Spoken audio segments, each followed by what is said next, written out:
Yeah. Hey, we stay woke, but y'all sleep. Real mode, but y'all sheep. Out in public, she a good girl, but at the crib, she a real freak. New throne for the new king. Same kid, now my streets go.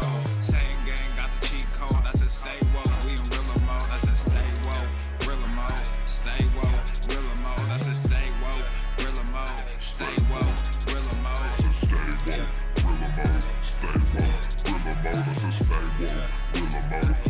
Yeah, hey, well, we can hold a peace or we can wage war, but I'm gonna get what I came for.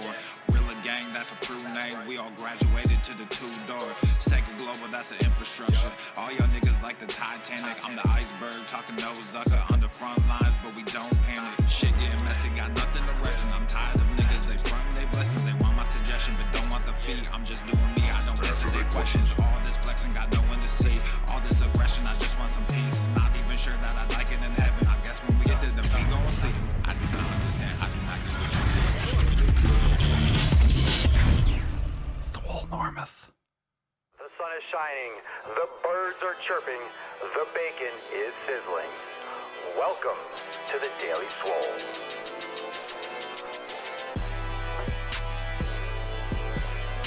Testing. Test, testing, testing,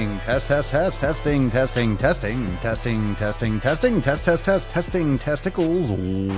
Welcome, everyone, to episode 17 hundo and 6-9 of the Daily Mother Swole, the most muscular Swolecast, Beercast, Broadcast, Gaincast, Mancast, Pimpcast, Sleazecast, and Slaycast in the realm. Because when I flex, you flex, we all flex our biceps. What's going on, beaches, booshes, busters, hustlers, and ye all hoes? It's your boy, Papa Swolio, back with another episode. And today's episode of the broadcast is brought to you by Everest and K2 Flexin'. He's heating up! On all you bitches.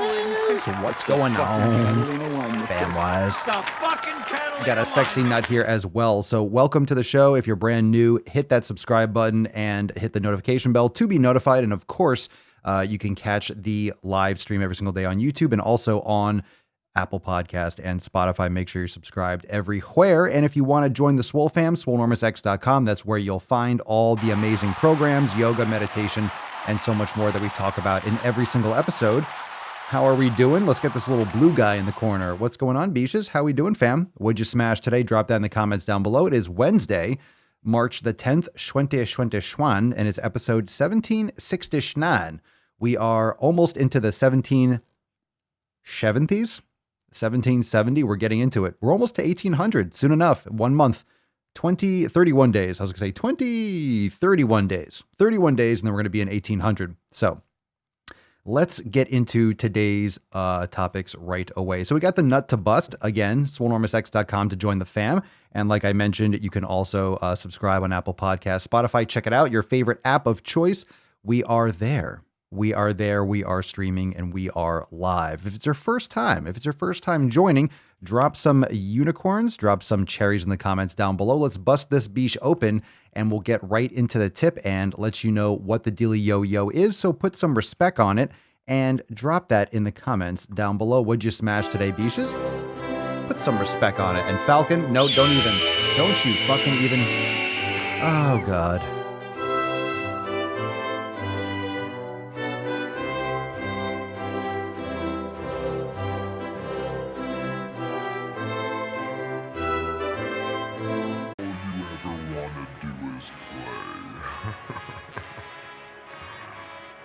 So let's play.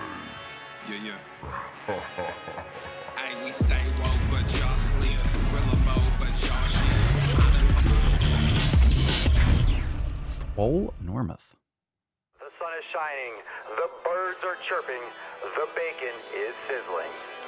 Welcome to the Daily Swole. Testing, testicles,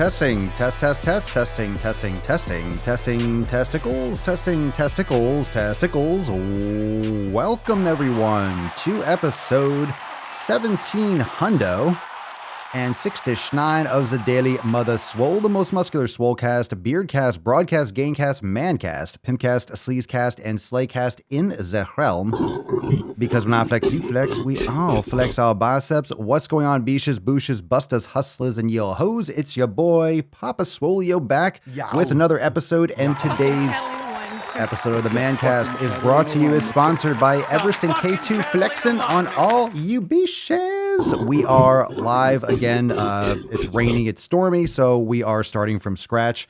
That's why we're just going to jump right into it today. Lots of rain, lots of wind, lots of bad weather. So we're just going to jump right into it. We got the nut to bust. Remember, if you want to join the Swole fam today, head on over to Swolenormousx.com. And of course, subscribe on YouTube at The Daily Swole. And of course, Apple Podcasts and Spotify. Leave a review if you have not yet done so already. So Swolenormousx.com, all the training, all the meditation, all the yoga, everything that we talk about on these episodes on The Daily Swole is found inside Swolenormous X. So you could join the Swole fam today and get started with your fitness and your Swole fam journey as a tour. We'll talk more about that as we get into it. But of course, let's get into the tip again. And unfortunately, I'm just letting you know, if we get cut off again, that's it. That's it. If we get cut off again, that's it. We're just done. So let's cross our fingers and hope that it goes through today. Let's bust this beach out of the nut, shall we? Let's go.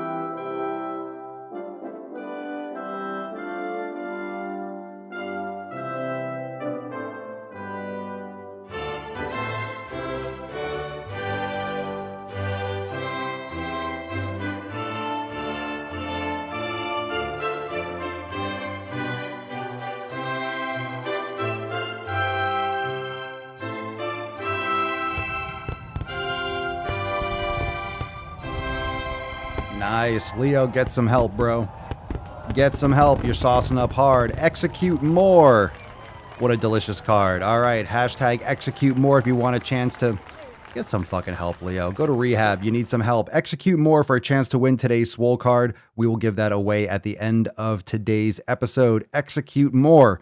What a delicious card. You look at that, you're going to make that shit happen. Let's get into the tip. Babe, just an inch. It's cold outside. All right, before we get started, let's talk about some of the other things we got going on. We got new episodes on a couple of these platforms. We got the Daily Swole podcast. Wherever you listen to the Daily Swole, you can subscribe to our other shows, the Swolenormous audio experience, Red, White, and Swole, and the Swolenormous Procast. Make sure you're checking out all that new-ish. We got some new drops on the Papa Swolio channel about fuck average. Make sure you go and you check out the brand new drop over there, right here on YouTube, Papa Swolio channel. We also have a brand new Forging Pillars. Not Forging Pillars. We have a brand new Nuts on Chin. I apologize. But this is the thumbnail from today's video. This is over on the Swolenormous channel. Stop fighting the obesity epidemic. Fat activist hijacks World Obesity Day. Now, we know that. We know how that goes. We know that World Obesity Day, if you don't know, was supposed to be about bringing attention to people not taking care of their health. However, of course, fat acceptance and the jabbernets are trying to leverage that as a positive. Let's change that into a celebration. I disagree, and I think most of you do as well. And this is on the Papa Swolio channel. Stop settling for average. Yow. Stop settling for average. And a brand new clip. Imagine if fat bodies were seen as incredible. Imagine a fat positive world. Look at That's fucking bullshit. Oh my God. Look at the fat little Powerpuff Girls. Look at that. Look at those little chunkers. Look at them. They don't look too happy. This one in green doesn't look too happy, but the other ones look kind of like, snacks. Anyway, check that out. That's right here on the Daily Swole channel. You got some clips for you as well. We also have some awesome Swole fan posts, so let's jump right into it. Drop a comment down below. What'd you smash today? What'd you work out today? It seems like we're doing pretty good. We got this, the internet is The internet, I think, crashes because all the Swole fam piles in. Everyone's so fucking yoked. Everyone's making such gains. We got so much knowledge cock we're slinging around. All of a sudden, the internet's like, nope, we can't hang. We can't handle it. You're getting throttled. But it seems like we're back. It seems like we're back. We're doing we're doing just right. We're doing just fine. Hashtag execute more in the comments down below for a chance to win today's Swole card. Let's take a couple comments. What we got going on? Let's see. My whole life is a booger bubble. I am getting sick of YouTubers muting when they say obesity. Getting pretty pathetic. No shit. You mean their audio cuts out instead of bleeping it? They just, when you say obesity, when someone is, and it just cuts out the audio? I've never heard anyone do that. It's a medical term. There's no slur behind it at all. It's just a fact. If you eat yourself into an obese state, it's just what you are. You are obese. But you're not obese. You aren't obese. You aren't obese. You're just in that body. It's just a state. It's a state of having way too much fat for your height. It's just what it is. It's just a description. It doesn't mean that you're a terrible person. That's how people relate it to, though. That's why the body positive fat acceptance, that's why they get so upset about it, because they take it as an identifying marker, because they make it an identifying marker themselves. They take it, they're trying to own it, they're trying to flip it as an identifier. It's not an identifier, it's a descriptor. It describes your physical state. It just so happens that physical state is a byproduct of terrible lifestyle choices. It's the outcome of poor habits. It's a compounded outcome of poor habits. And if you can't handle the reality of the situation, it's one thing. You can be obese and not be in denial. Why can't you be obese and not be in denial? I'm not in denial that I have long hair. I am not in denial that that I have a beard. I'm not in denial that I weigh what I weigh or I am. I know, I don't know. It's reality. We don't have a shared reality. We don't have a shared reality with social issues. We don't have a shared reality with politics. Everyone's living in their own fucking bubble. I tend to think that if you are obese, it's a product, it's a result of your habits. You're not obese by accident. You're not obese accidentally. It's not some kind of, oops, I was walking down the street today and I tripped and fell into a big pile of obesity. Ooh, that was brutal. I know. Scary stuff, fam. Scary stuff. Wow. You got those big old sloppy piles of obesity everywhere. You got to look where you're walking. All right, let's get into the tip today, shall we? What we got in the box. First one's from the Private Swole Fam Discord. Father Fade in the house. Hey fam, thought I'd share a quick story about my most recent battle with consistency. Last week I finished my 30-day program. So this week it was time to find something new. While looking over all the possibilities and finding every excuse not to in my head, I finally said, fuck it, I need to. I picked the next leg day routine and crushed that shit and feel fantastic. Oh yeah, you do. Like Papa says, the days it's hardest to get going are the most important to just do it. Now, if you don't mind, fam, I'll be melting in a pool of my own sweat. Good for you. Good for you. That's such an important thing to understand. The days that you don't feel like doing it, when you get it done, when you stay consistent, you're going to be so satisfied that you stayed focused, and it's your own integrity. You're being honest with yourself. You told yourself that you would do something and you followed through, even if it's not the best. Like today is not a resistance training day today. It's not resistance for me, but I did some mobility earlier. I did my meditation. I'll probably do some more mobility. I'm going to go in the sauna. So it's definitely a self-care day. I'm just not lifting. I'm not doing heavy resistance. I'm sore. I'm stiff. I need to mobilize. It's just not a day that I'm going to be doing strength training. There's nothing wrong with that. So when I say every day, and it's 7 pillars every fucking day. Let's take a pause here from Candy's post. It's 7 pillars every day. Either you're doing it or you're not. It doesn't mean that your training has to be a hardcore workout. It doesn't mean that you have to squat heavy. It doesn't mean you have to deadlift a new PR. It just means that you need to execute your program, and that could be a yoga and recovery day. That could be a mobility day. That could be a nice long walk on the beach. It could be. All right, nothing wrong with that. Nothing wrong with that. It's part of your program. It's part of your program. Let's see here. We're talking about the muting. Let's see here. Let's see. Courtney, I would never go back to being obese. I felt horrible and refused to let my health suffer like that again. Thank you for sharing. Thank you for sharing. Any other obese stories or ex-obese stories? So silly. So silly to try to promote that, right? Kashina, I could never have done what I've done for myself without the Swole fam. Aw, we love you too. Gorillas for Kashina.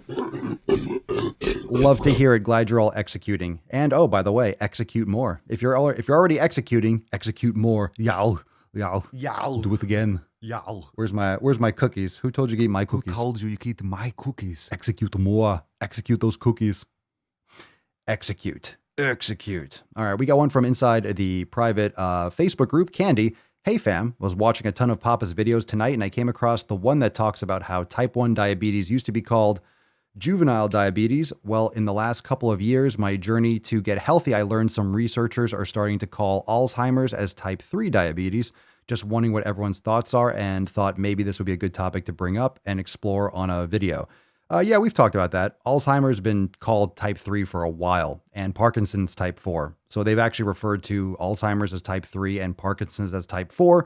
I'm not sure how widely it is, but like I've mentioned, most of all these issues with PCOS, with diabetes and all these issues usually stems from insulin sensitivity issues or lack thereof. So as insulin resistance overtakes your body or as you have more issues with insulin sensitivity, the negative being insulin resistance, then, it leads to a lot of these issues and it can manifest in a lot of different outcomes. So insulin sensitivity is a huge, huge issue. And yeah, that's been type 3. Alzheimer's been called type 3 diabetes for a while. And also I believe, and I've heard this, but you can Google search that Parkinson's is being talked about as type 4. So in other words, it's related. In other words, your insulin and your insulin sensitivity is related to all of these or many of these diseases. And I think they're going to keep continuing to find out more and more that insulin resistance is like the cause or one of the focal points, which comes down to what? Lifestyle habits. So whether or not it's literally only insulin resistance, there's always a lot of variables. But if you are eating better, if you're exercising, you have better lifestyle habits, think about what you can control. You can control or at least have impact on your insulin sensitivity. So if you do that more, you're going to put yourself in a better position to avoid these issues and these diseases. So case in point, take care of your health. All right, Matthew, first post. Welcome to the fam. Welcome to the fam. Welcome to the fam. Matthew, y'all.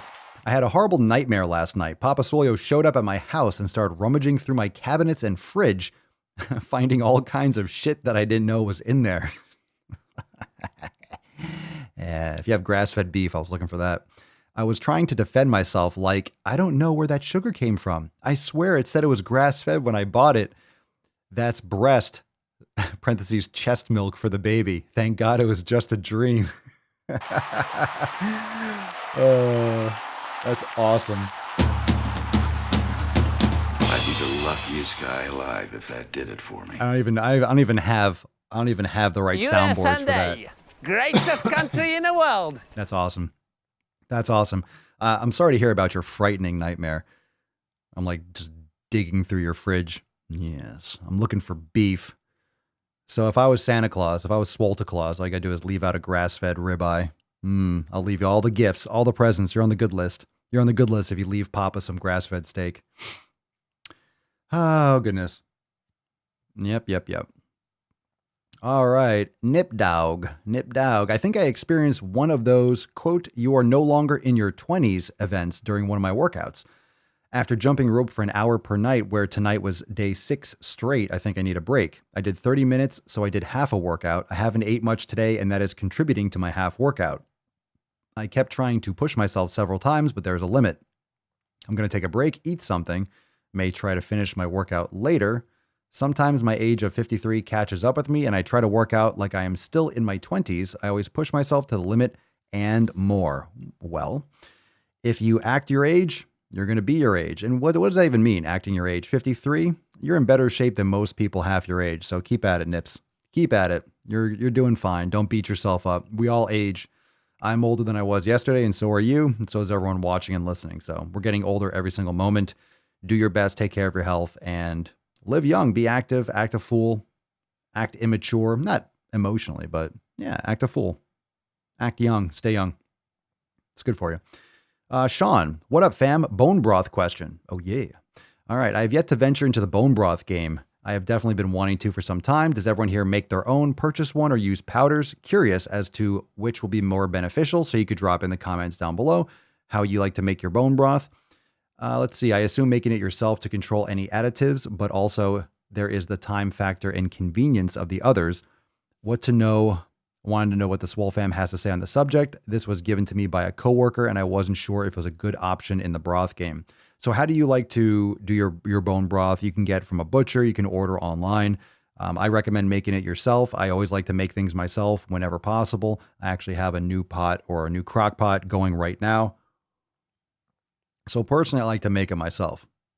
I know they do make powders. I'm not gonna talk shit about the powders because I do have some, and we talk about the desiccated organ meat supplements. So those are similar to, I mean, it's technically the actual organ. It's just desiccated, and as much as it might be great to have it fresh whenever possible, we don't always have the accessibility to that. So it's portable if you have pills, or you take it with you if you're traveling, or convenience like you mentioned.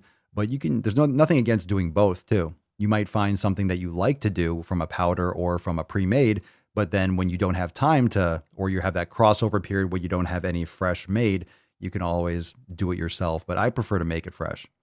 But that's just my personal take on it. I prefer to do most of that myself anyway.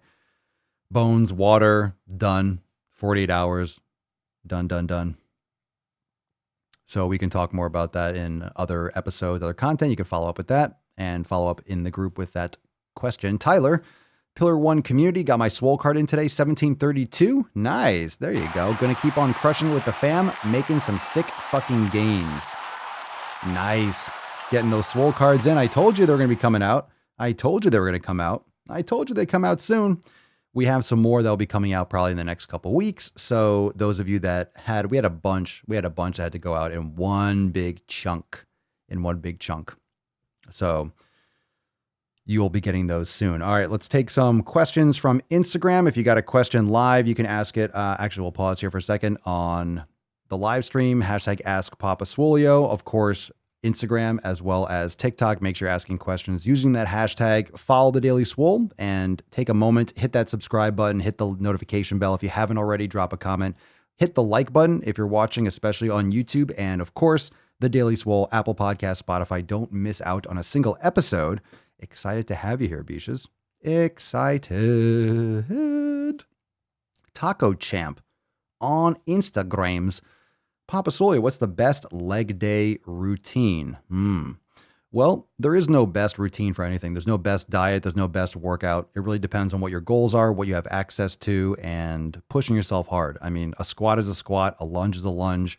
A Romanian deadlift is a Romanian deadlift. There really is no, honestly, if you want to make the most gains, any of the fancy exercise that you're going to see people makeshifting in a gym or being super creative with, that's not how most people build their muscle.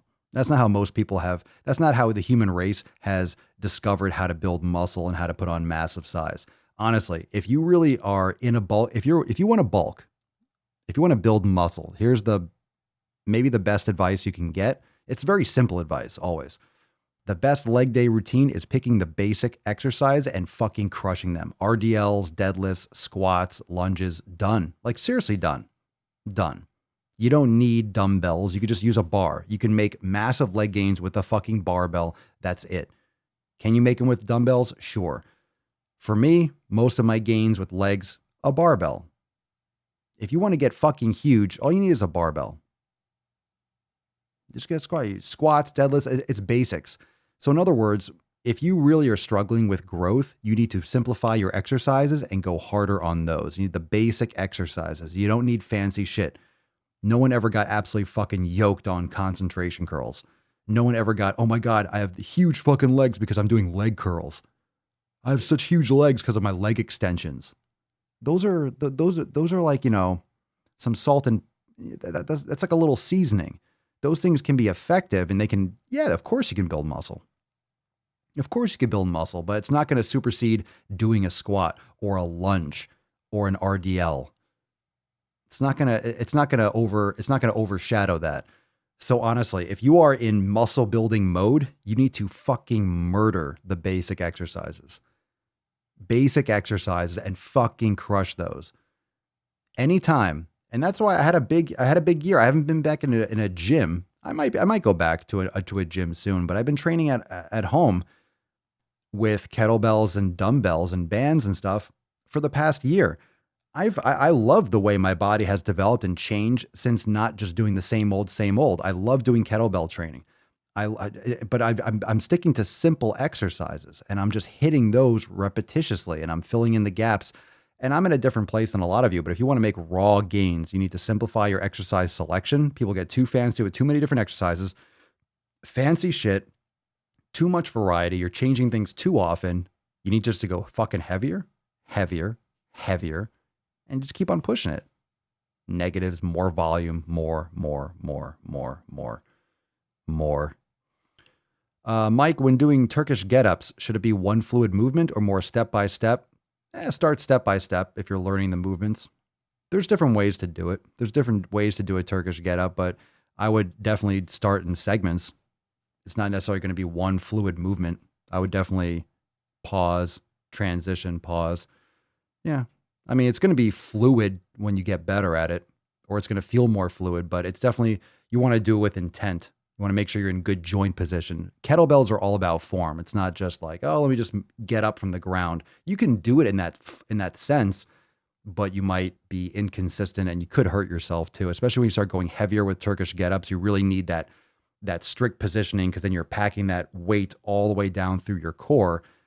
If you don't have good form or you don't have good stabilizer muscles and you don't have that good execution, then it amplifies your risk because all of a sudden you have that much more load on you. And then a couple millimeters are like shaking around, then you can hurt your shoulder or your back or something like that. So just perfect each move one at a time. It's a very simple move, but you don't need a lot of weight, 20, 30 pounds, and you'll be fried. It's just very metabolically taxing and just a lot of concentration, a lot of coordination. So that's a great one. All right, let's see here. Genocide. Ooh, Genocide 30. Papa Swolio started doing squats with a bar. Nice transition from the last topic. Not just free squats. Squats with a bar, not just free squats. Isn't that a free squat? My right knee pops occasionally. Eye emoji and then form. Oh God. I can't even, is this question answerable? Started doing squats with a bar, not just free squats. My right knee pops occasionally. Eye emoji form. Checking form. I don't know what that means. It pops like when? How? Does it hurt? Is it on, like, my ankle cracks when I walk almost every step in some cases. Let's see. Squats with a bar, not just free squats. Maybe she means body weight squats. Maybe she means, I'm trying to think Smith for, okay, so a bar, your right knee pops. I don't know. Check your form. I don't know. Check your form. You might have tight ankles, tight hips. I couldn't tell you just from a question. If there's pain, you should get it checked out. You should just get someone in person, get a trainer or something at your gym to check out your form. Why can't you see her form in this question? Why can't I just interpret her form from this? It could be her form. It could just be something, could be just tightness or muscle imbalances. Marco Marcus on Instagram, tips for not missing working out when work, stressed, or anxiety for something that happens. Tips for not missing working out when you're stressed from work. Well, I would recommend going first. If you're having issues with going to the gym or getting it done after a long day at work, you can pretty much guarantee that you're going to get stressed out from doing stuff that you don't want to do. If you have a job or some kind of, you're working, you're dealing with shitty people, or you have stress from work, you're not going to necessarily, some people like that. Some people like to train after work and they use that to blow off steam. I don't work like that. Personally, if I'm distracted, if I'm stressed, it's less likely that I'm going to get a good workout in. It also depends if you take your work home with you. If you just go to work and you leave and it might be like, oh, I can't wait to get to the gym. So it depends on what kind of job you have. If it's something that's going to mentally stress you and you're going to be thinking about it, it could distract you from your working out. And if it's something that is occurring that you're going to be skipping a workout afterwards, do it first. Because that can help you mitigate your stress during the day at work. So if you're doing your workout first, then the rest of the day, you're going to be a lot more calm. You'll be able to handle a lot more stress, in my experience, because you got yours in. Everything that you eat, you're looking to refuel and repair. You feel good. You have those good endorphins. You have that good energy from training earlier. You feel kind of tight. That soreness or that stiffness, like, oh, you got a good workout in. It's nice. You walk around all day with the pump. It feels good. It feels good to walk around. You feel like you just crushed a leg workout or an arm workout. It's a nice thing. It's a nice thing. It can carry you throughout your day. So if you find yourself skipping workouts after work because of stress, then I would look to going before. It might be a rough schedule shift, but it could be a game changer too. If you have a set schedule, I recommend it. If you don't have a set schedule and it changes, well, you have to do the best you can. But if you have an option to do either, I would look into doing it first. I personally like that more. Because if you do at the end of the day, then you have a lot of reasons. If you do it later in the day, the later in the day that you set your workout up. So let's say you plan to do your workout at 6 or 7 or 8 p.m. after work. There's a lot of stuff that could happen throughout the day that would prevent you from getting to that workout. What if in other words, you're just giving yourself more time throughout the day to have something come up to interrupt that schedule, whether it's a flat tire, whether you have to stay late and work overtime, whether someone, who knows, your kid got sick or something happens. In other words, you're leaving more time for variables to occur. If you do it first, and I'm not saying it's easy, especially if it's a scheduling shift, but let's say you go to work at 7, 8, or 9, you get up at 4 or 5, you go to the gym or you train at home, whatever, you work out, and then you go there. It's like, that's how I always did it, because for me, working out is the most important thing. Taking care of my health, training was the most important thing. So I prioritized it first because I didn't want to let anything get in the way. Remember what we talk about all the time with the 7 pillars? It's what you can control. Can you control whether or not you got a flat tire? Maybe, probably not. Probably not. If you drove somewhere like by a construction site and you knew you shouldn't have, you're like, oh, I hope I don't blow out a tire. And you do, you're taking on more risk, but more often than not, you're going to get a flat tire of no fault of your own. So, and I'm just saying a flat tire. It could be anything else. It could be anything. Maybe during the day you get stressed out and then you have a headache and then you don't feel good. Well, what if you got your workout in first? Then if you had a headache later or you had some stress at work or something happened, you already got yours in. In other words, you're prioritizing yourself first. That's just how I think of it. If it's the most important thing to you and you really want to get results, you make sure that you put that in a time frame and you allocate time for it where it's the least vulnerable to those kinds of variables. What time do you train? You could drop that down below. Jen, I cannot work out at night. I run a home with 2 active kids and work on my own small business at night. No time for that. I get it done when I wake up, and that's that. Nip Dog, I work out after work. When I get home, things happen and things to do, and sometimes I cannot work out. Spring and summer coming up, grass cutting soon. It's like, I love that. It's kind of like a general, just a couple free-flowing thoughts there. You work out after work, good for you. Well, as long as you're getting it done. So whenever someone asks me, what's the best time to work out? Well, what time can you be most consistent? What time can be most consistent? What time do you feel like you have the best workouts? And then practice and set your schedule that way. Let's see, Smokey, Papa Swole, I got a gym membership today. What are exercises I could do as a beginner in the gym? My first time working out in a public gym. I can't even really, I'm sorry, I can't answer that question really. What exercise can I do? I mean, your first time working out in a public gym, there's no way I can just tell you what to do. That's so negligent on my part. Oh, go do bench and squat. So if it's your first time working at a public gym and you don't know how to do these things, I'm just telling you to go and potentially hurt yourself. I would see if you just got a gym membership. A lot of times new gyms offer a free personal training session. You can get a guide or someone to like show you how the machines work or the equipment works. I don't know what kind of membership or access you have to Swolenormous X. You could do the 90-day dash program. You could do Scorched Earth. I would recommend if you're new, the 90-day dash program, something like that. Any kind of basic strength training program, but you need someone to show you. You need to learn how to do it properly because you can get severely hurt in the gym. You can get really fucked up in the gym. So what exercise you could do as a beginner, you can literally do most of the exercise that an expert can do. However, you need to be scaling it properly and you need to have good proper form and muscle activation and I mean, you have a gym membership. It's like pretty much anything can be done. You just need to be doing it properly and not overloading yourself. The most important thing I would say is don't go to failure. Don't push yourself too hard. Do a couple sets for each exercise. So I would recommend just doing a very, very basic strength training program.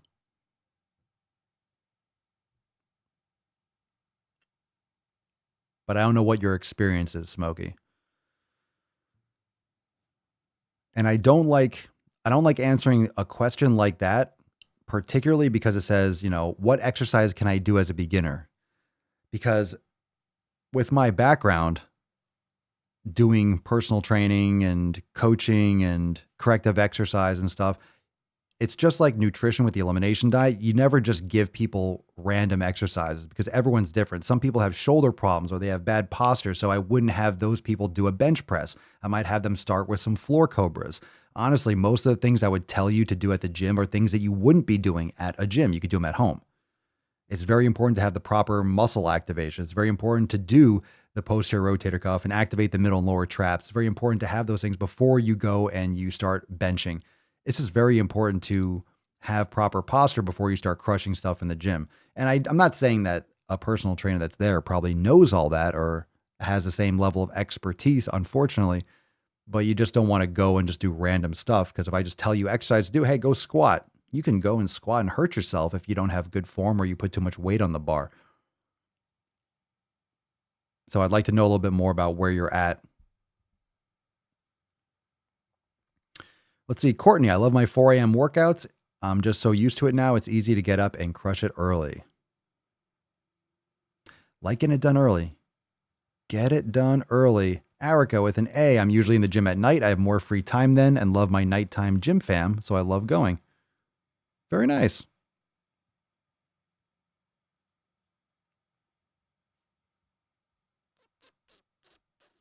All right, let's take another question here. We can follow up with some of those questions. If you have a follow-up to that, definitely happy to go back and forth and get a little more context to that. Let's see. Anik626 on Instagram. Papa Swole, do I have to eat on a timer to get most out of my food? We got some interesting questions today. I like to caress rusty spoons. We got some interesting questions today.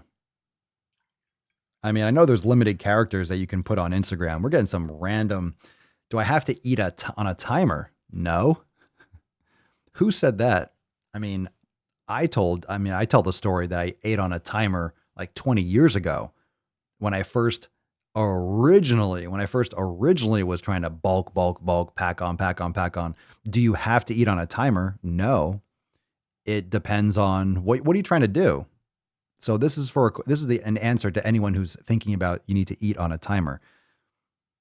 It can help you keep a schedule if you're eating 3,000 calories a day and you're going to do 6 small meals, it can kind of keep you on track. Like, hey, I eat every 3 hours. After you finish a meal, you set a timer. You have to really look at a clock. You know it's time to eat your meals and you have to get in arbitrary numbers. This is why bulking's so hard. Seriously. That's why bulking's so hard, because you need to get in X amount of calories. You need to get in sufficient. Whether you're hungry or not, you have to eat a sufficient amount of calories and excess. So it doesn't matter if you're hungry or not, you have to do it. Period. End of story. So it's a matter of you consuming and over-consuming quality food. It's hard. So you don't have to eat on a timer. You need a caloric deficit or a surplus, depending on if you're trying to bulk or cut. And I generally recommend a higher fat or protein diet with more lower carbohydrate intake. But also remember, elimination diet, food quality. So check out the 7 Pillars ebook and links in the show notes to all that good stuff. So we've talked about that a lot, but that's definitely an interestingly worded question.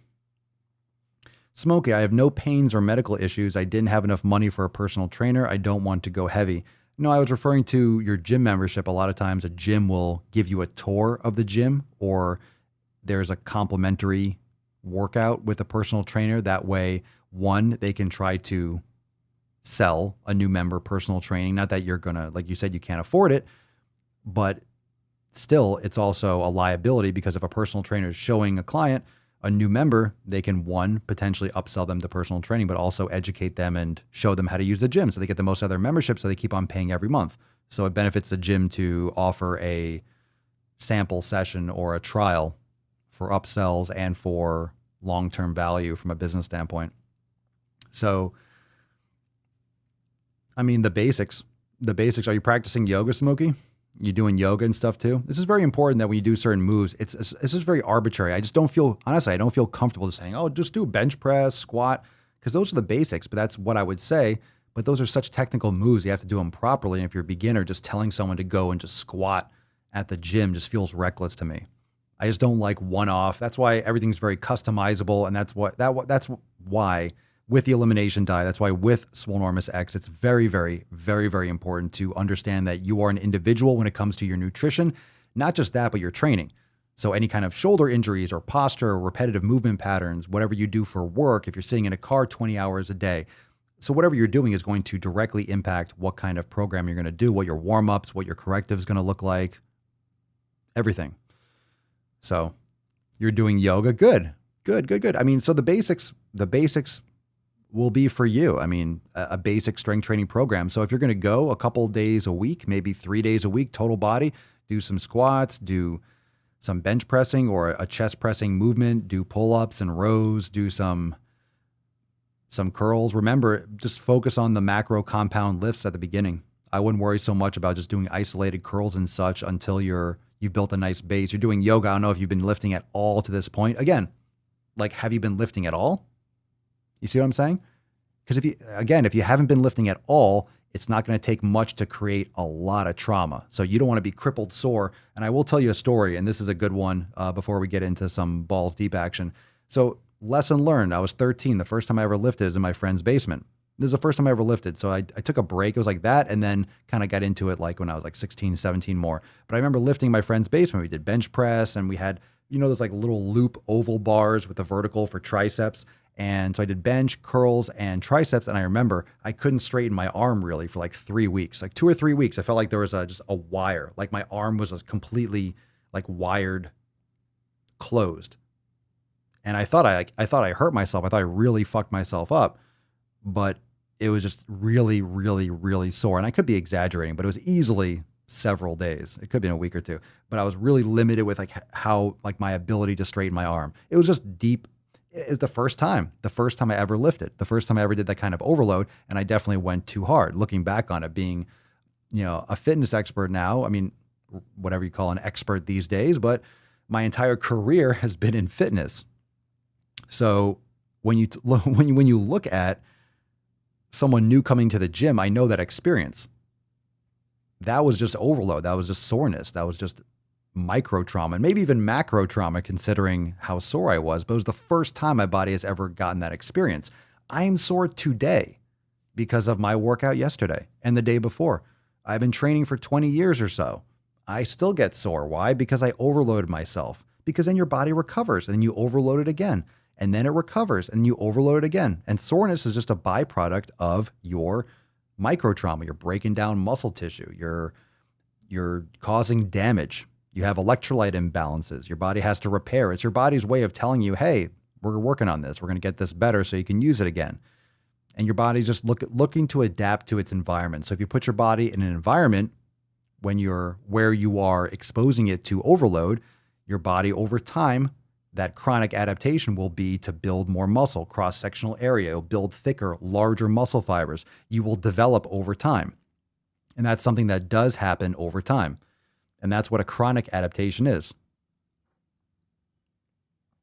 Chronic adaptations, that's what we're trying to do. That's all we're trying to do. No matter what program you're doing, understand that that's your environment. You are putting yourself in an environment of steel, an environment of weights, an environment of resistance. And when you progressively overload, where you challenge yourself with volume, with intensity, with that resistance, with how much weight you're doing, with how many sets you're doing, your overall work capacity, the negatives, the range of motion, the time under tension, all those variables, acute variables, all those variables that you can adjust in a given workout. If you do that regularly and you expose your body to that environment on a daily, weekly, and monthly basis, you are going to adapt over time. And that chronic adaptation is going to be a byproduct of whether or not you're eating enough calories, you're getting enough sleep, you're getting enough water. So think about how many things have to be lined up for you to get results. This is why people that are even into fitness, that love training, that's why people still struggle to get results. How many people love to work out? How many people love to train? How many people want amazing results? Lots of people. Of all those people that love to go to the gym, of all those people that love to or want six pack or want muscles or want this, whatever, how many of those actually get that? How many of those people actually get those results? A much smaller percentage. Why? Because there's so many different facets of your life that you need to have fucking control over, locked in. So think about this. This is why the 7 pillars are everything. If you don't have all of those pieces, you are missing out more ways than you think. It's not just having a good workout that you went heavy. Okay. It's like, cool, I have a gym membership too. It's like, cool. Now what? Nutrition, right? People focus on training and nutrition. Those are 2 pillars, and most people don't do those right. Most people don't really eat properly, and most people don't really train optimally. So they're only focusing on 2 of those 7 pillars, and they're not even doing those 2 optimally. So you have to understand how many different facets of your life are required for mastery in order to create and maintain and develop your physique. And of course, there's so many variables. And of course, there's the individuality of the way you look and what your genetic capacity is and this, that, and the other. So there are a lot of people that are fueled with unrealistic expectations, taking supplements, sucking down bullshit, trying to do fancy exercise. I see people trying to bulk up. They're doing like 2-arm cable curls in the gym. I'm like, bro, what the fuck are you doing? Like, people see stuff on Instagram like, oh, let me do that move. When you see someone who's been training for 20 years, that's muscular and ripped, doing a fancy move, of course they're going to look yoked doing it. Does it mean that's how they built all their muscle? Get the fuck out of here. You need to lift heavy, basic exercise. The more moving parts in an exercise, and what I mean in terms of like an equipment, like the more variables in general, the less likely you're going to be able to focus that attention and get maximal results. Meaning if you have like a cable over here that you're pulling this way and you're twisting over here and you're doing, I don't know, like sometimes this is way too fancy. It doesn't mean that exercise doesn't work. It doesn't mean it can't develop certain muscles. It doesn't mean it can't, get you a certain outcome, but it depends on what's the outcome that you want. And most people want the outcome of building muscle. Most people, men, women, you want a big ass, then you want muscle. You want bigger arms, you want muscle. You want bigger calves, you want muscle. You want to look muscular and lean and have you want to look shredded, you want to have shape. I want to look tone. That means you want to have more muscle and less fat. So pretty much anyone who's lifting weights and going to the gym and wants to lose weight or look good, that means anyone that says they want to look better, they want to build muscle. That's what they want. Even if they don't know right off the top of their head, like, I want to build muscle, I want to get big. That's pretty much what everyone needs to do. If they want results, men, women, you need to lift to build muscle, which means basic exercises, which means relentless smashing, big fucking lifts, the basics. And the basics get boring to a lot of people. Repetition gets boring, but that's why we call them reps. That's why we call them reps. That's literally, if you get bored, oh, but it's so boring eating the same thing all the time. Oh, it's so boring doing the same exercise. So boring. It's called repetitions. The actual name of what you do when you're exercising is called a repetition. Repetition, repeat over and over, right? It's the fucking name of it. It's the name of what we do is repetition. How many reps should I do? Yes. It's just reps. Execute more. Do it and do it more and do it more. Repeated movements. That's right. Repeated fucking movements. And when you're doing a repetition with the basics, think about this. It's the same thing as, like, which do you think is most effective? Let's say you have, I'm trying to think of a good analogy. Let's take a hammer and a nail. Okay, let's take a hammer and a nail. Let's say you have a huge nail, probably like a bolt. I don't know, something that for like a building foundation, right? You take a little hammer, ding, ding, ding, ding. It's not really going to move, right? It's not going to move. You have a small hammer. No, You'd rather have a huge hammer and a tiny nail and you fucking just smash it. You just destroy. That's much more advantageous to have a much larger hammer that you're hitting into the nail. Point being, if you have a ton of different exercise that you choose all the time and you're just shotgunning or spreading yourself so thin, you're not mastering any of those one moves. And when I mean mastering, I'm not saying you don't do them well. And this is how people misinterpret when you say, jack of all trades, master of none. I don't mean mastery necessarily in the movements, which can also be true, because if you are doing so many different moves, how can you be optimally proficient in each of those moves? It's just your time invested in each of those moves to optimize your skill is going to be decreased. However, a lot of neuromuscular coordination will translate into other exercise. So if you learn how to do a bench press, well, you're already with a barbell, you're already a couple steps forward to doing it with dumbbells. You might be rickety at first, but then you'll be fine. And then if you're doing that fine, then you'll be able to do one arm dumbbell press. It might be rickety at first, but you already know how to do the dumbbells with two arms. So it's just a little bit of a change. And okay, you'll be able to get that pretty quickly. So it kind of levels you up. It's like going up the steps. Once you're on the 7th step, it's easier to get to the 8th and the 9th, rather than if you're at the first one, you have to jump to the 9th, right? So anyway, if you are focusing your adaptation, that stress response, to a few movements, the beauty of doing that, of focusing on, let's say, a bench press, whether it's dumbbell or barbell, it's fucking bench press, squat or front squat or lunge, like a few fucking basic exercises. All that attention and mastery into doing the movement, one, you become extremely proficient in that movement, because you all know you have to work on mobility with your ankles and your hips to optimize squat. I still do it all the time. I do ankle mobility all the time. Anterior tibialis work. I love sissy squats, knees over toes. I'm really big into ankle mobility, knee mobility, big time. So if you only have a few moves that you're focusing on, not only will you be able to get that neuromuscular efficiency and that coordination locked in, guess what happens when you really master that move? Then you're able to focus on isometrics, on negatives, on increasing the strength and the weights on those exercises. You don't have to just kind of try to overload with all these different stresses. You should focus on a couple basics that work the joint movements that you need, that you're able to overload maximally. This is why things like a barbell curl, albeit you're using other muscles and it might not seem as effective as an isolation for a bicep curl, that's how you're going to get most of your mass, is by creating just that maximal overload, period, end of story.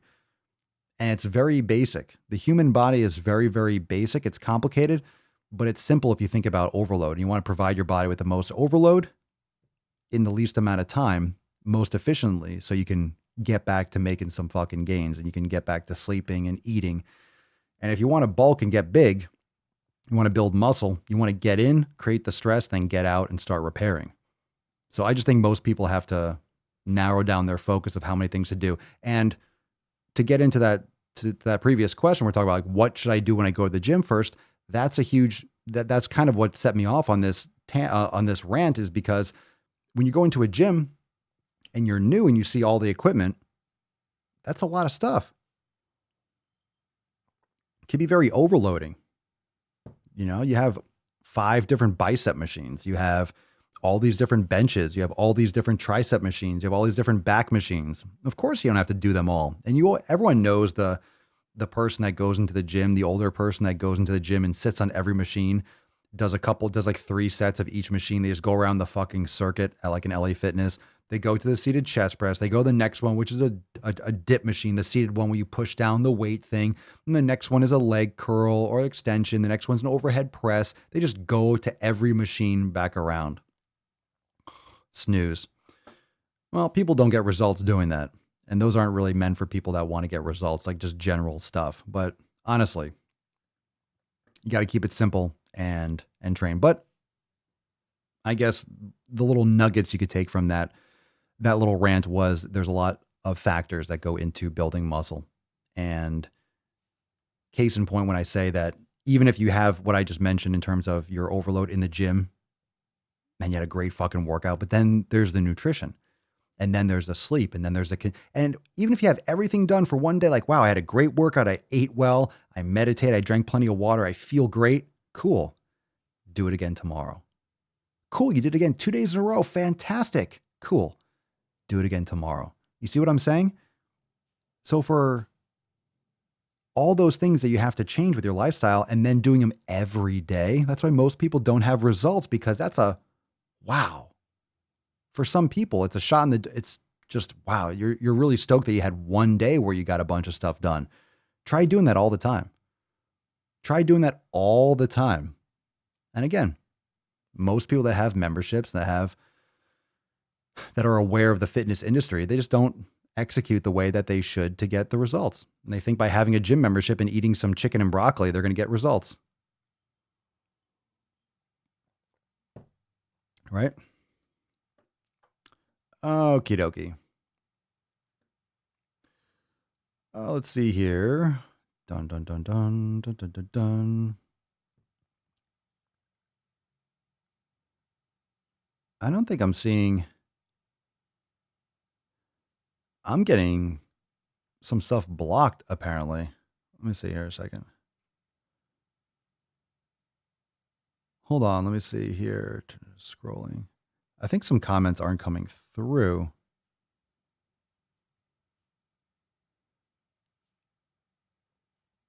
That's smart. Check surroundings first.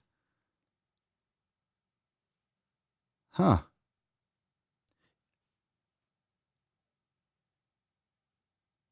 Yeah, some of these posts aren't coming through. It's weird.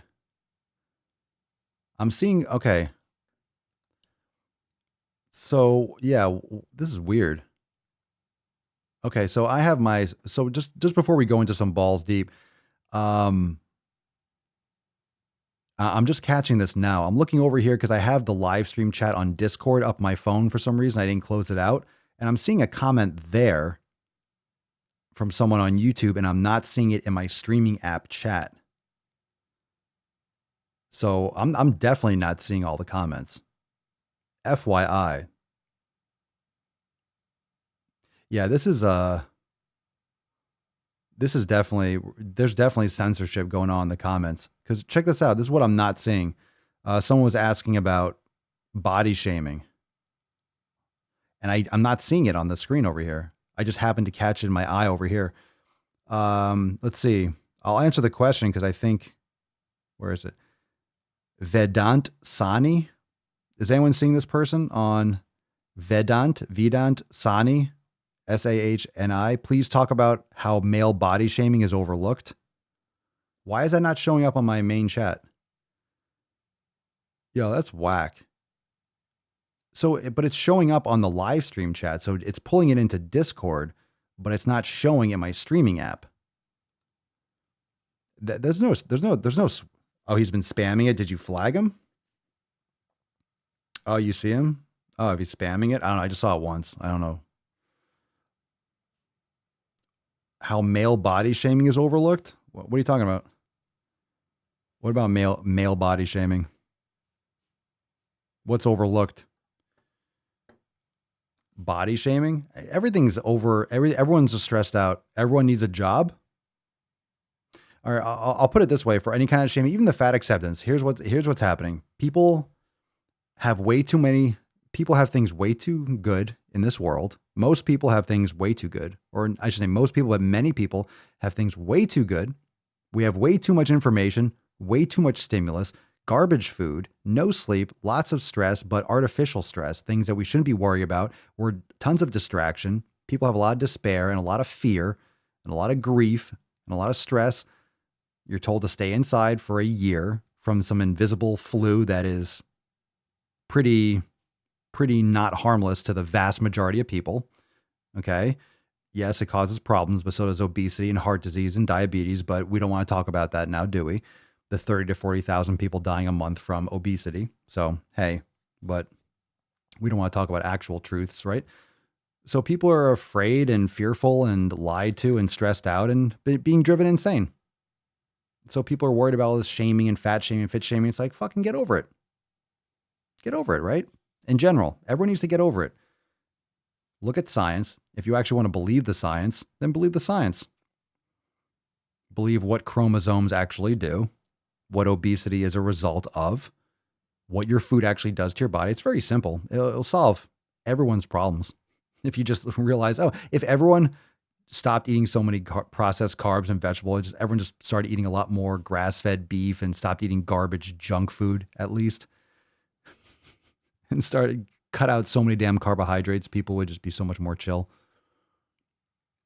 Anyway, people don't have problems, so they have to create them. People have to create their own problems. We're designed to overcome resistance. We're designed to overcome challenges. If we don't have challenges, we got to create them. Otherwise, we don't have purpose. So create your own purpose. So people ask me like, why did I start this business? Why did I start Swolenormous? Why do I do a podcast every day? Why do I care so much about training and fit? In other words, what's it to me?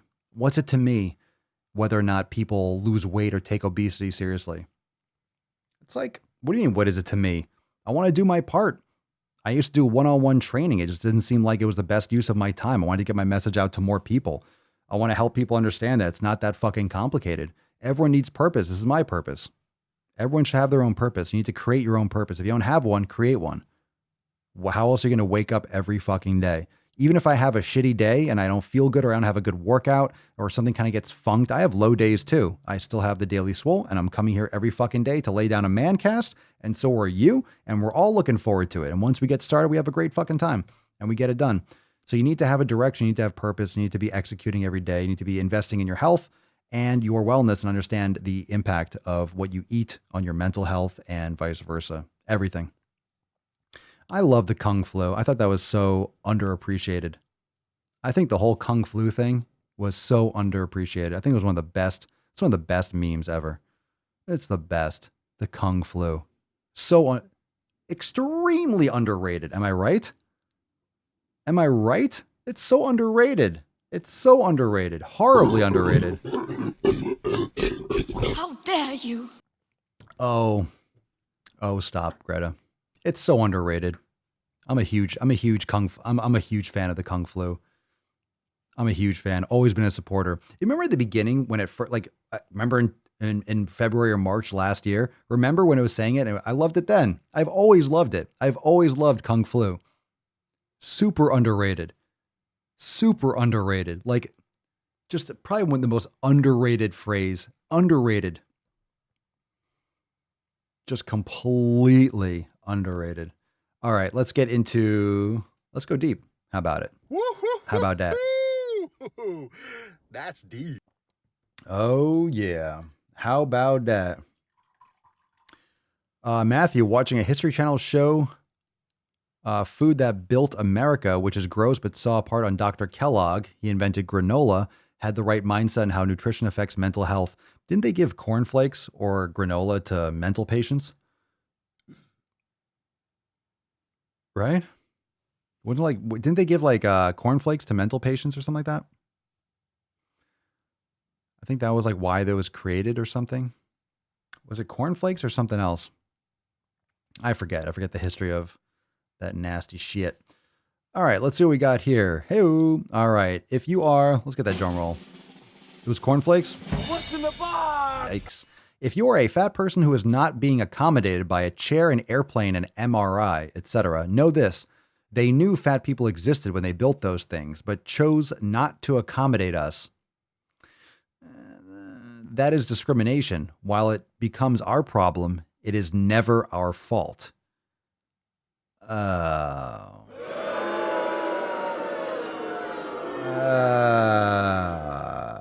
right. So accommodation. Listen, there's always someone fatter. You're never going to make an MRI that can fit everyone unless you make it the size of a fucking spaceship. You do realize those things cost a lot of money. You do realize that airplanes can only be so big before they become unable to actually fly. They need to make money, so they need to have enough room and seats to make it profitable so they can fly you in the air around the world. And chairs come in all different shapes and sizes, and there's just tons of different chairs. The problem is the average person is so much more fucking obese that you don't just redo and recreate all these airplanes and MRIs and chairs every year as people's body mass just increases exponentially. So over the past 10, 20 years, you think everyone's going to be like, oh, let's just make all these brand new MRI machines. Let's just build all these brand new airplanes. Airplanes are not brand new. These planes that are in the air have been in the air for 30 years, 40 years sometimes. Some of these planes have been around for a hot minute. So, yeah, I mean, things are made for the vast majority of people. Just because you might be abnormally obese doesn't mean that everyone should be mobilizing around you. So this logic would be like, how do you fix that? I'm just saying, how do you fix that? Let's say you have bigger seats on a plane. Guess what's going to be complained about next? You have bigger seats on a plane. Let's say you make, how big does those seats have to be? If you made the seats bigger or big enough, let's say you made the seats bigger, each seat big enough to fit like at the most a 600-pound person. You'll have like 10 seats on a plane and each seat would cost like $5,000. So if you make the seats bigger, even slightly, you are cutting into profits huge, which makes these private companies less likely to be able to serve you because it's going to be out of your pay range. Then you're going to complain that it's too expensive. An MRI machines are, God, how many millions of dollars does it cost for an MRI machine? They're huge, big old fucking magnets, and it's a big old thing. It's a big old thing, and they're very, very, very expensive. So they can't just make them whatever size that they want. I don't know how to make an MRI, but I'm assuming they make them that way for a fucking reason. I'm assuming they made it optimally for some purpose. They knew fat people existed when they built those things. Well, I guess they knew that tall people, and not everything fits everyone. There are tall people too. Like there has to be an average. There has to be a normal. The problem is people are becoming so abnormal so quickly, you can't just redo the entire world all of a sudden. I don't know. It seems like if you took care of your health, it would solve all these problems. That's discrimination.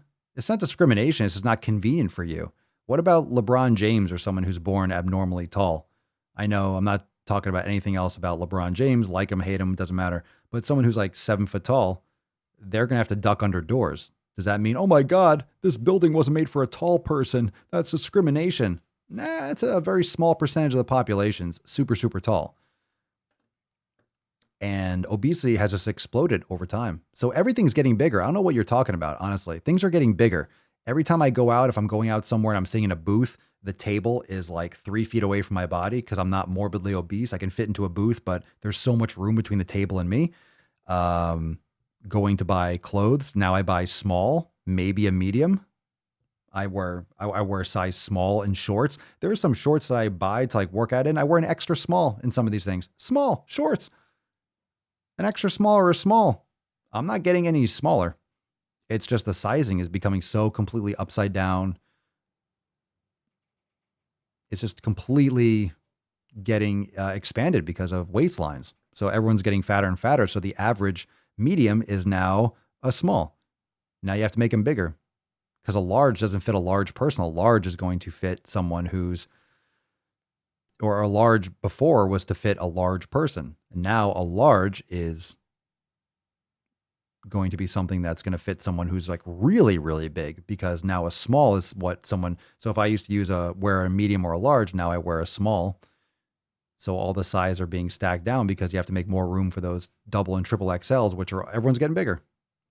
Everyone's getting bigger. What are your thoughts on all this? I can't even think anymore when this stuff just blows my head apart. Kendall, being a 4'11" woman, 23 years old, I demand that all the toilets be accommodated to me because I hate when my legs swing. Right? What's the argument? What's the difference between what Kendall just said and what this fat acceptance post is? What's the difference? She wants a toilet that's shorter. Okay, well, not every place is going to have a toilet that is going to be short enough that would make Kendall's day. Kashina, I was watching Facebook's live yesterday. Oh, Foodie Beauty. Don't ask, but she said that her belly touches the steering wheel when she drives. That's scary as fuck. It's also dangerous. Let's see. Randy, buying clothes is always awkward for me now because all the sizes are different. Mediums are too overflowing, but smalls are too short to where my belly button sticks out. I hear that.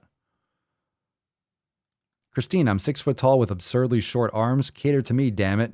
T-Rex unite. Yeah.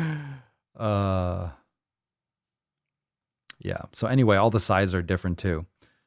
When it becomes our problem, it's never our fault. Oh, it's not your fault? Actually, it is. Most things are, got to take responsibility. It is what it is. You got to change your habits, change your lifestyle. Oh, God, look at these fucking posts. We got another one here.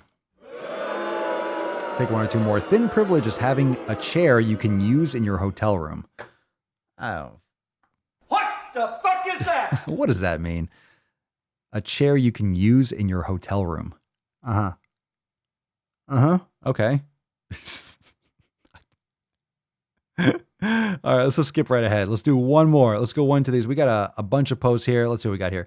Heidi Olson Jones. I am 54. I have lost 115 pounds. I have never worn a swimsuit in my entire adult life. I just bought 2 Purple Heart. Okay. So I don't know what's going on here. Let's see where this goes. MJ responds, a quiet little reminder to anyone reading this thread that being fat doesn't keep you from buying those swimsuits, and you don't have to wait for anything to go buy them and use them. Like 10 hearts. So is this someone who lost weight? I don't know the context of this.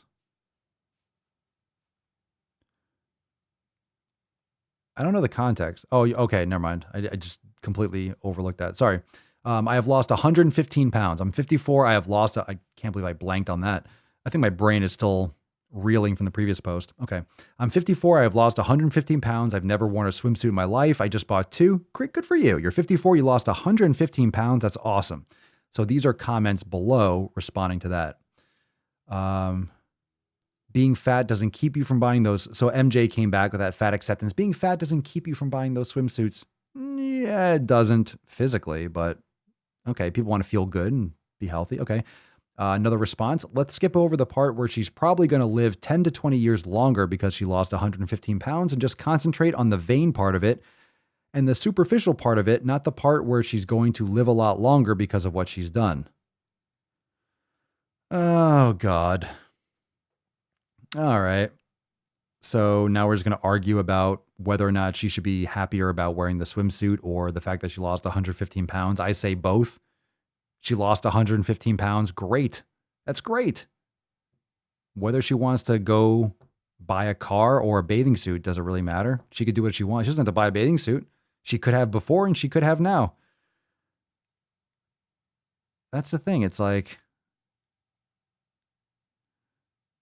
it reminds me of what that Mitch Hedberg joke or one of his jokes where he would say something like, I forget exactly the one. He's like, oh, I used to smoke cigarettes.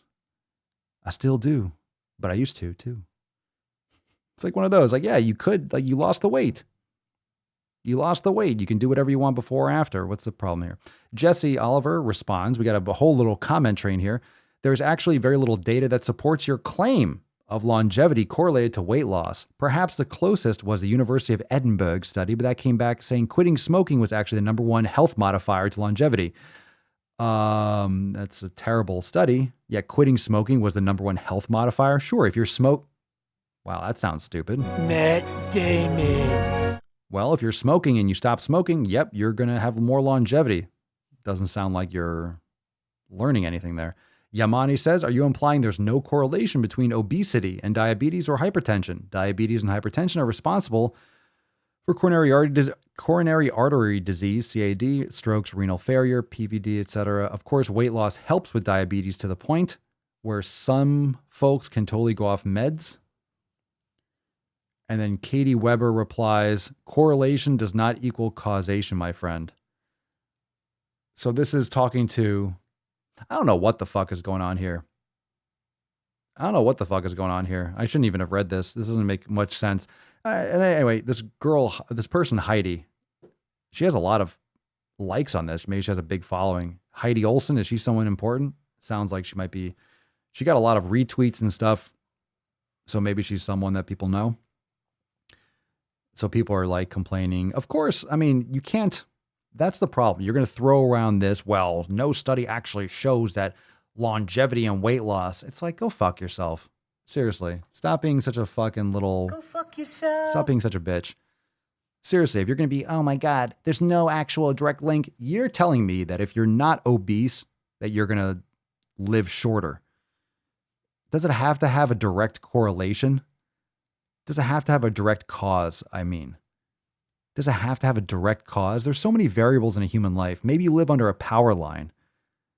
Maybe you're just inundating yourself with like RF frequencies and you're just radiating your fucking ball sack or something. You get prostate cancer or some shit. Not like your prostate's in your ball sack, but you know what I mean? It's like there's so many variables with disease. You can't just point. That's the problem. That's why you can't point to one thing, which is why you should be encompassing all these things. That's the point. That's the point. Because you can't say, oh, if I eat, I honestly, I personally believe that eating grass-fed beef and animal products, that's ideal for most people. That's where most people should be. Most people should be cutting down all the oils and all the carbohydrates. That's how I feel like most people should be eating. Now, I'm not saying zero carbohydrates. I'm not saying carnivore, but I think most people would benefit tremendously. Mental health and physical health. I know that from personal experience and from thousands of you inside the Swole fam and other family members and friends. I know it.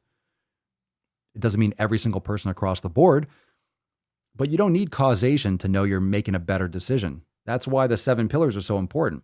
That's why all these different aspects, because there is no, oh, if you eat this food, you're going to die. If you eat this food, you're going to get cancer. If you eat that, it's bad for you. It's not that specific. Even I will tell you, oh, I want to go eat pizza. It's like, well, fucking why? Is it going to kill you? If you choke on it, sure it will. If you choke on a piece of pizza, it will kill you. All right? If you choke on a piece of grass-fed beef, it will kill you. If you choke on it, choke to death, sure. But the point is, this is about building discipline. It's about habits that compound over time. So, I mean, just because you can make an argument, well, there's no direct causation, there never will be. I don't think there can actually ever be a causation. But you have to believe that the damage that you do in your 20s and 30s, that can come out in your 50s and 60s. Because that's also the habits that you're building in your 20s and 30s that you're going to carry on to your 40s and 50s, depending on your situation. So if you smoke for 20 fucking years, if you smoke from 20 to 40 and then you decide, you know what? I found Papa Swolio, I found the 7 pillars, I'm quitting smoking, I'm changing my life. And all of a sudden, starting at 40 years old, you no longer smoke. You smoked a pack or 2 a day for 20 years. You still might get lung cancer. You still might have problems.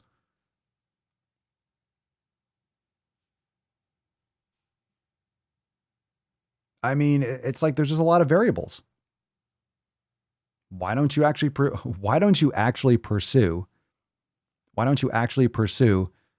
better lifestyle habits, a better approach to your life, and then the chips will fall where they may. You need to execute those things. Do you want to, I mean, this goes beyond details of I want to bulk, I want to have a 6-pack. If you're just talking about weight loss, we're talking fat loss. Let's clarify. It's not weight loss, it's fat loss. Can we actually talk about that? Everyone's just saying weight loss. You can't say weight loss is correlated. I'm talking about getting rid of extra fat. All the wokesters are going to just say weight loss because they can blanket the entire term and then play the victim. Oh my God, don't stop telling me to be in a smaller body. I'm not telling you to be in a smaller body. I'm telling you to make better lifestyle choices out of self-care, which will mitigate the extra human, the extra fat, the extra. Not the stuff that you need. I still have body fat. The reason why you can't see my fucking organs is because I'm not translucent. I have fat on my body. I just don't have extra. I don't have too much extra that I don't need.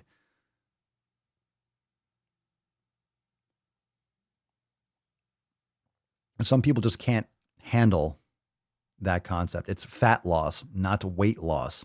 It's fat loss. It's healthier. Why is it such? This is literally super Orwellian. This is total like 2 + 2 = 5 type shit.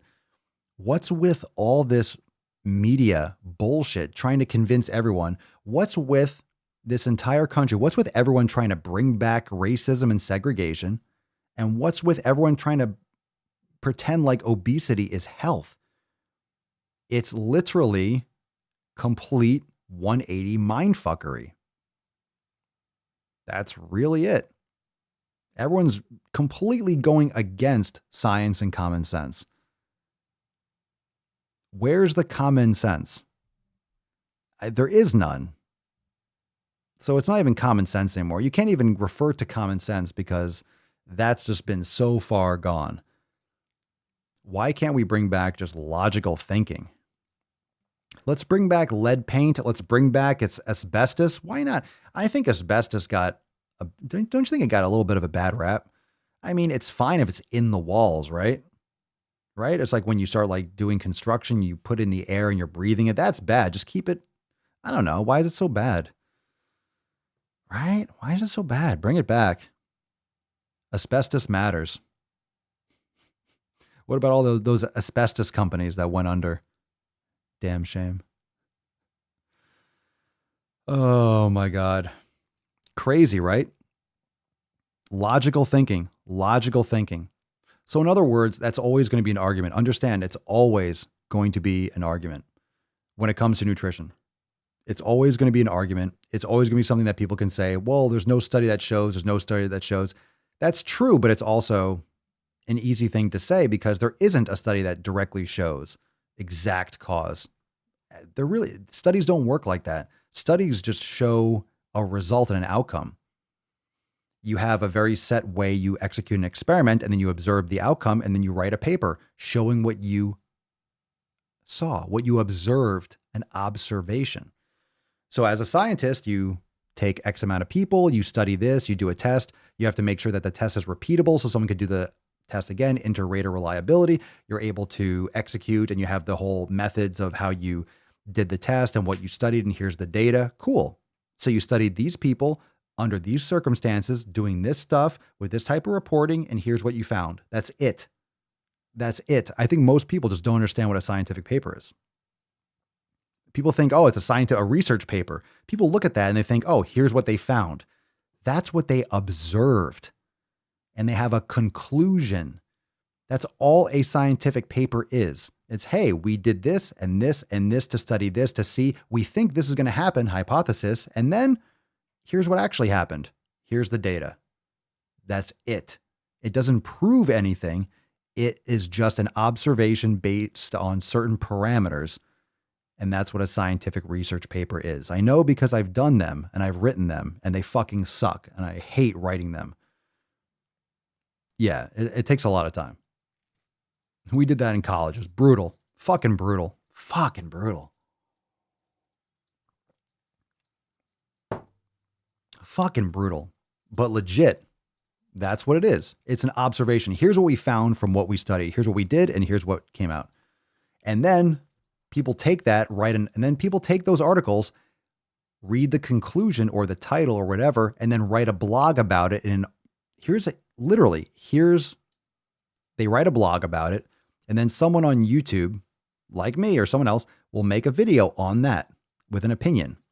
So you have an opinion based on an article that's an opinion based on a study that was an observation that was maybe funded by or had limitations based on the population that they used. And the problem with nutrition is there's so many fucking variables. How are you going to test people with nutrition? So many different genetic backgrounds, so many variables. How are you going to monitor them? You can't keep them all in a fucking room. You can't have 20, 30, 40, 50, 60,000 people in a room because that throws off the whole study because you're changing their daily habits.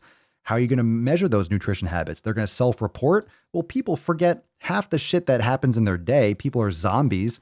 People self-report. They lie. They make shit up. They feel guilty. They want to answer a certain way. They think they're doing better than they are. They're going to report in all different, it's just so hard to do.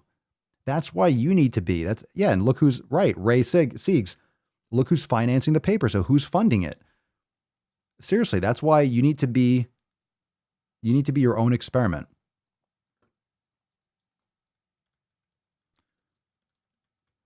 You need to be your own experiment. And that's why the elimination diet is legit your own experiment. You are testing stuff on yourself. You are testing stuff on you. You're cutting foods out. You're experimenting, but you're observing. That's literally what the elimination diet is. You're observing the results. You're doing it yourself. Isn't that a beautiful thing? And I think it's a beautiful thing. You're doing it yourself. And yeah, it takes a little bit of time. But guess what kind of results you get? The fucking ones you want. How many of you have done an elimination diet? How many of you have done an elimination diet and you found good information? You got data from it. That's what an elimination diet is. You cut these foods out, you added one back in. Oh, this food fucks me up. Not something I read in Men's Health, not something I saw in a fucking YouTube video. Oh, that food fucked me up. This food over here felt great. This one over here fucked me up. This one fucked me up too. That one didn't. I thought this was going to fuck me up, but this did. And you get, and that's information that is for you that you can absolutely implement immediately. That's actionable. That's actionable information. So do you want to just read shit that doesn't apply to you? Like, who the fuck are doing these studies? Who is doing these studies? I'll tell you what, it's not going to be people that are healthy. It's not people that are taking care of their shit, getting it done, that figured it out. These are the people that have no fucking idea what's going on. I think you should probably pay attention to people that know what they're doing. Who does these studies? Who's doing a nutrition study? Where do you find these people? There are a lot of people in the world. We all know a lot of people. Do you know anyone who's ever done a study like this? Where are they? Where are these studies taking place? Where are they getting these people from?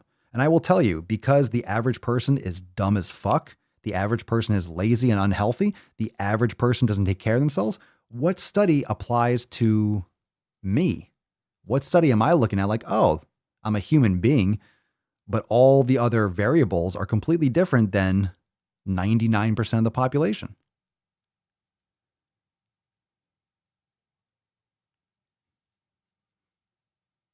And I'm not saying that I'm better than other people, but it's like, I'm taking care of myself in a certain way. I'm training all the time, eating specific foods. I'm avoiding a lot of the other crap. I have a completely different lifestyle than most people in terms of what I eat, how I execute, sunlight, all these different things.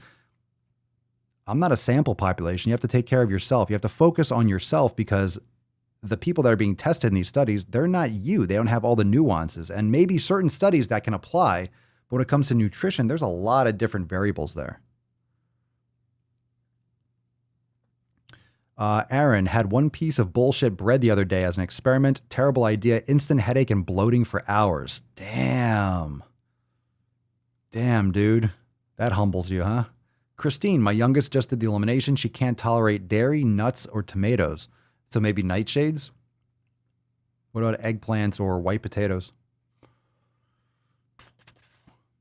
K. Dickey. Feelings are opinions. Unhealthy is healthy. Yeah, freedom is slavery. Ignorance is strength. Indeed, indeed. 1984.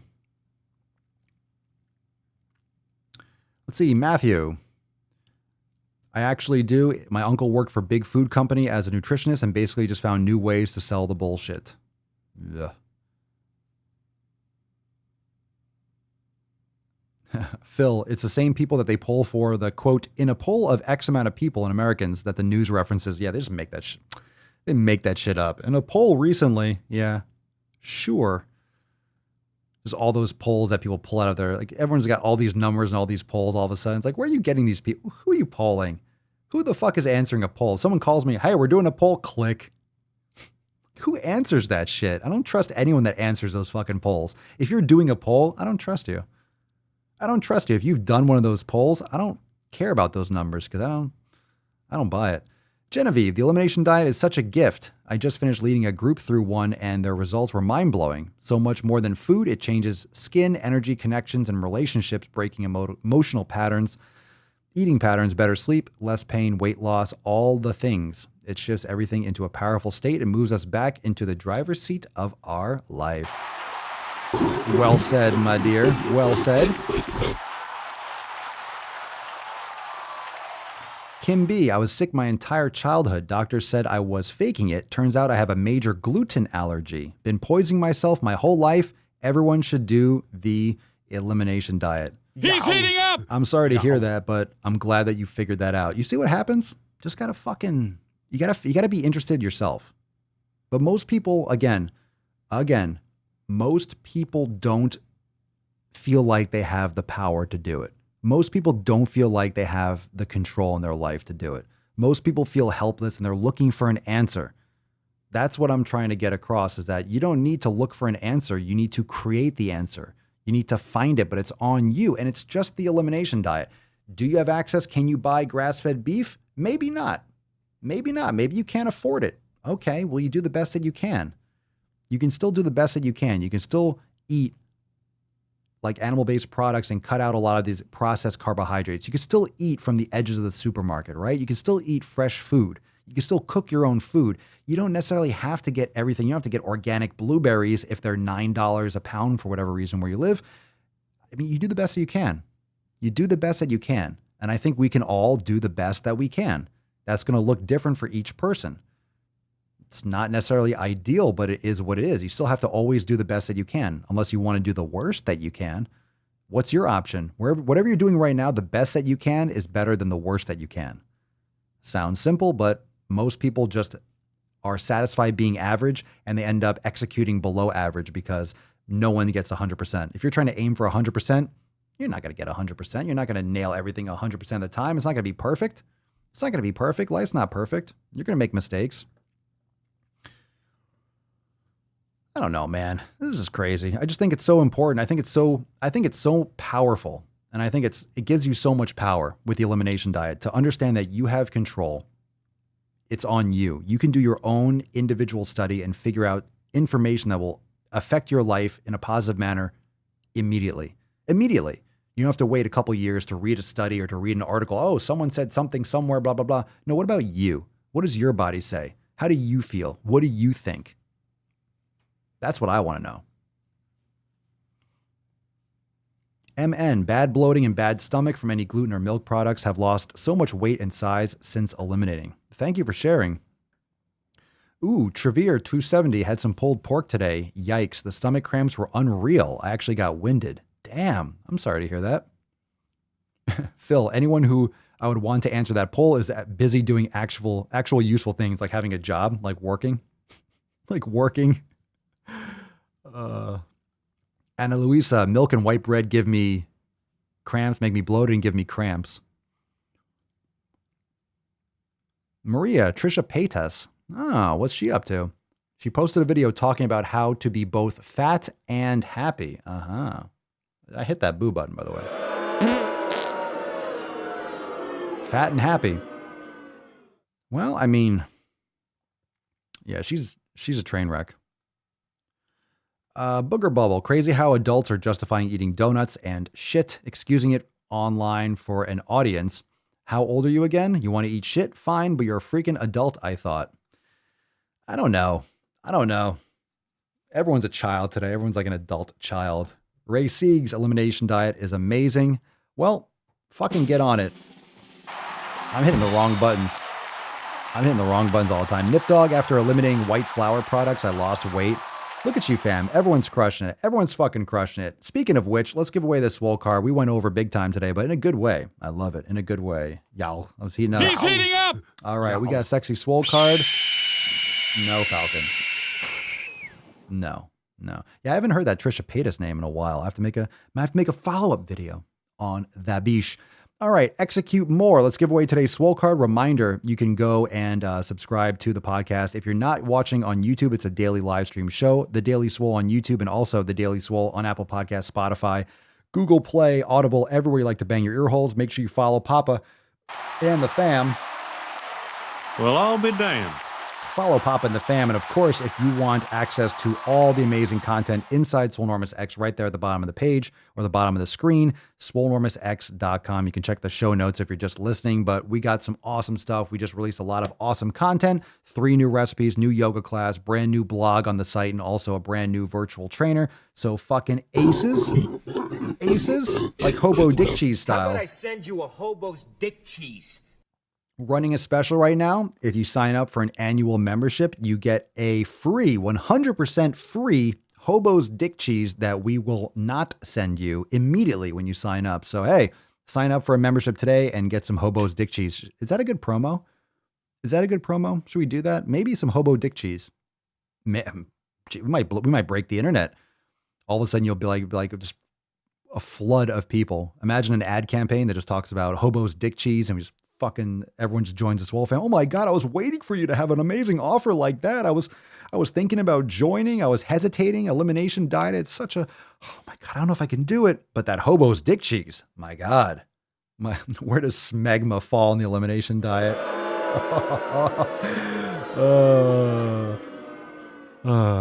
My name's Forrest Gump. I don't know why I hit that one, but let's fart in your general direction. Fart in your general direction. All right.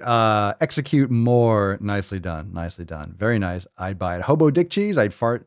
Everyone's like, I'd buy it. There you go. See, it's settled then. It's settled then. The only thing we need to do to get some more attention in the Swole fam is just advertise some hobos dick cheese free with your membership. Now included your very own hobos dick cheese. It's so exciting. All right. Let's give away this.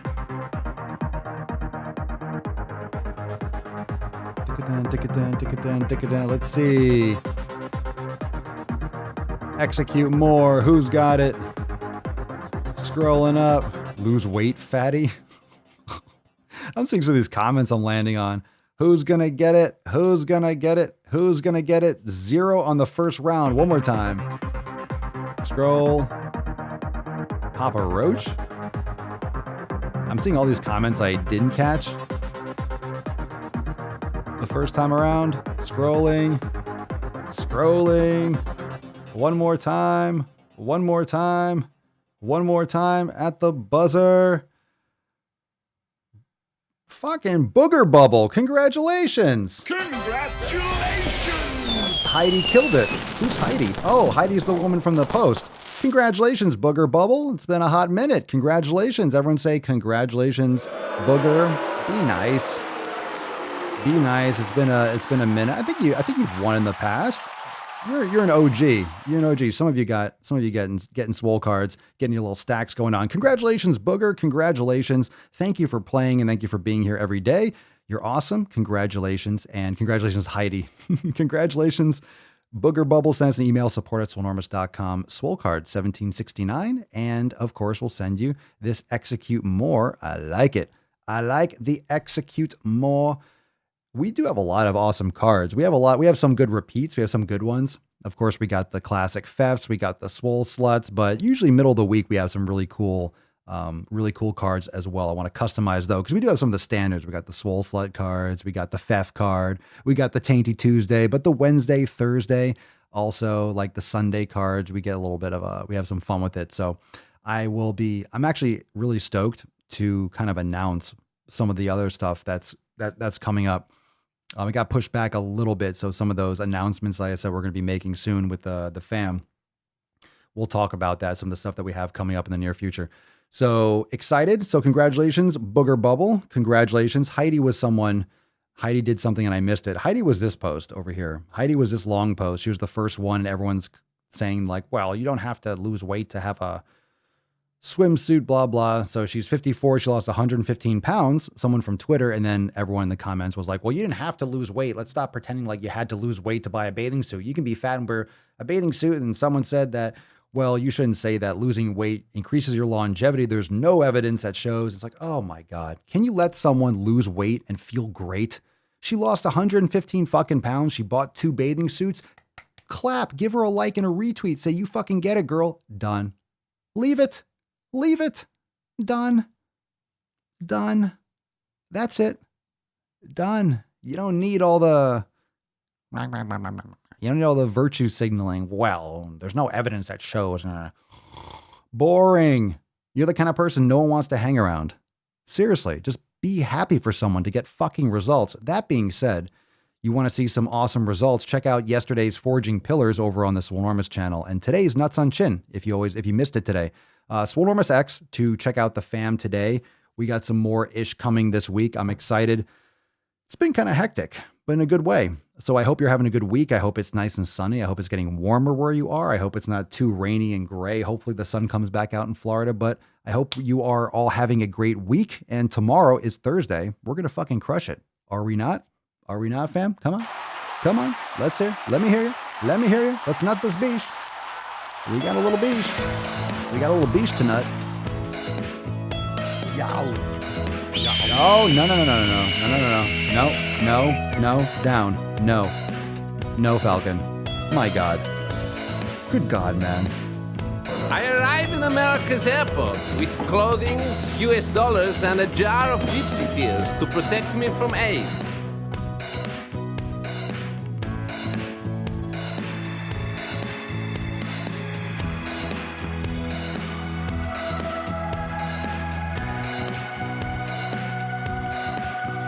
Oh, look at that sexy beach.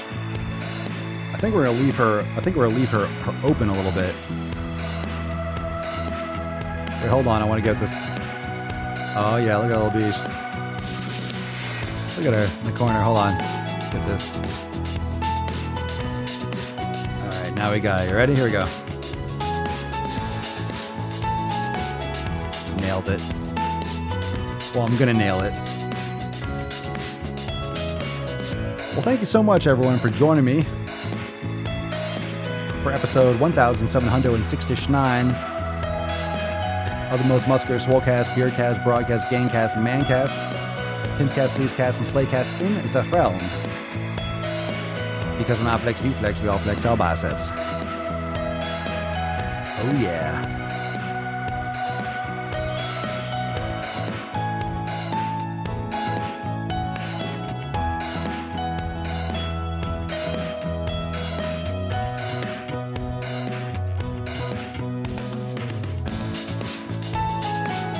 Nailed it.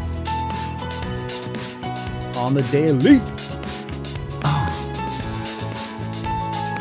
It's a sexy beat.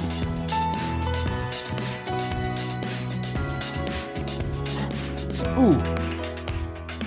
Ooh. Oh, yeah.